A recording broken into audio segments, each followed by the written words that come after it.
விருச்சிக ராசியை சேர்ந்த நமது அன்பு சொந்தங்களுக்கு இப்பொழுது நாம் ராசி பலன்களை காண இருக்கின்றோம். இந்த வாரத்திலே விருச்சிக ராசிக்கு விமோச்சனம் கிடைப்பதை போன்று ஒரு அமைப்பு வந்திருக்கின்றது. காரணம், உங்கள் ராசிநாதன் இதுவரை வலிமையை இழந்து காணப்பட்டு வந்தார்.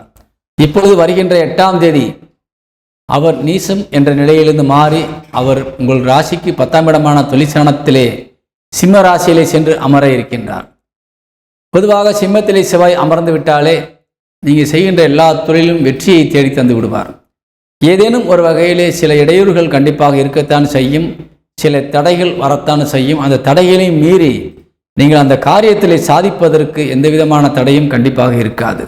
அதனால் வெற்றி என்பது தொழில் சார்ந்து நீங்கள் எடுக்கின்ற அத்தனை முயற்சியும் இந்த வாரத்தினுடைய இறுதி நாளிலிருந்து உங்களுக்கு ஆரம்பிக்கின்றது.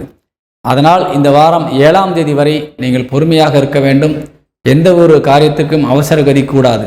ஏற்கனவே 4-5 மாதங்கள் தொழில் சார்ந்து நீங்கள் நிறைய பிரச்சனைகளை சந்தித்து வந்து விட்டீர்கள். அவையெல்லாம் இப்பொழுது உங்களுக்கு தீரப்போகின்றது 8ஆம் தேதி முதலாக.